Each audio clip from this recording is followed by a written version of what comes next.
पुराण स्कंद 1 सृष्टि अध्याय 1 मुनियों की जिज्ञासा श्लोक 10 श्लोक 1.1.10 प्रायणाल पयुष सभ्य कलावस्मिन युगे जना मंदा सुमंदमत्यो मंदभाग्य ह्युपद्रुता 10 शब्दार्थ प्रायण प्रायः अल्प न्यून आयुष आयु जीवन अवधि सभ्य विद्वत समाज का सदस्य कलौ कलियुग में अस्मिन यहाँ पर युगे युग में जना लोग जनता मंदा आलसी सुमंद मतेय पथभ्रष्ट मंद भाग्य अभागे ही और तो और उपद्रुता विचलित अनुवाद हे विद्वान कली के इस लौह युग में लोगों की आयु न्यून है। वे झगड़ालू आलसी पथभ्रष्ट अभागे होते हैं तथा साथ ही साथ सदैव विचलित रहते हैं।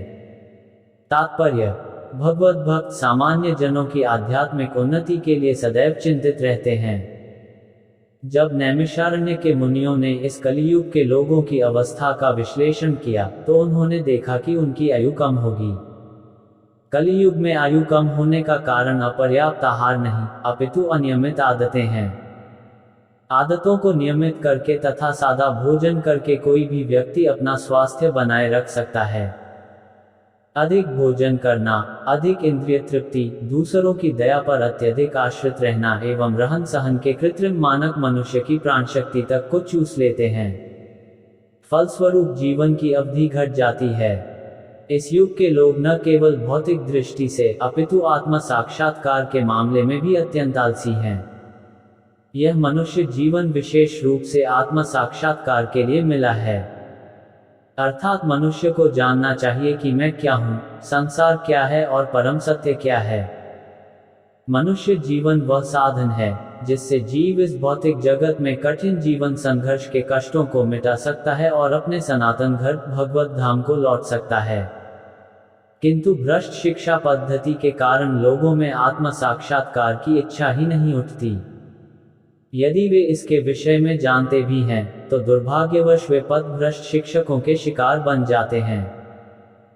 इस युग में लोग न केवल विभिन्न राजनीतिक वर्गों तथा दलों के शिकार हैं अपितु विभिन्न प्रकार के इंद्रिय तृप्ति करने वाले विघ्नों से भी ग्रस्त हैं, जैसे कि सिनेमा, खेलकूद, जुआ, क्लब, सांसारिक पुस्तकालय, बुरी संगति, धूम्रपान, मदिरापान, छलावा, चोरी, मनमुटाव आदि आदि।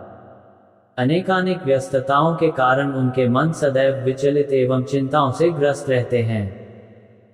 इस युग में अनेक धूर्त लोग अपने अपने धार्मिक पंथ खड़े कर देते हैं जो किन्हीं शास्त्रों पर आधारित नहीं होते और प्रायः ऐसे लोग ही जो इंद्रिय तृप्ति के व्यसनी हैं ऐसी संस्थाओं के प्रति आकृष्ट होते रहते हैं।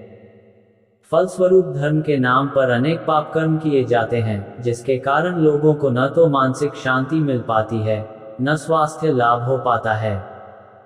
अब छात्र ब्रह्मचारी वर्ग का पालन नहीं किया जाता और गृहस्थ लोग गृहस्थाश्रम के विधि विधानों का पालन नहीं करते।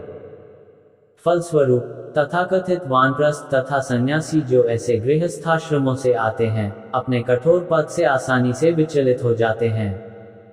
कलियुग में सारा परिवेश श्रद्धाविहीनता से पूर्ण है। लोग अब आध्यात्मिक मूल्यों में रुचि नहीं दिखाते।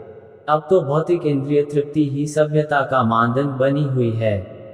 ऐसी भौतिक सभ्यता को बनाए रखने के लिए मनुष्य ने जटिल किस्म के राष्ट्रों तथा समुदायों का निर्माण किया है और विभिन्न गुटों में निरंतर प्रत्यक्ष तथा शीत युद्ध की आशंका बनी रहती है। अतएव आज के मानव समाज के विकृत मानदंडों के कारण आध्यात्मिक स्तर को उठा पाना अत्यंत कठिन हो गया है। नैमिषारण्य के ऋषिमुनि पतितात्माओं को मुक्त करने के लिए उत्सुक हैं, अतएव वे श्रील सूत गोस्वामी से उपचार पूछ रहे हैं।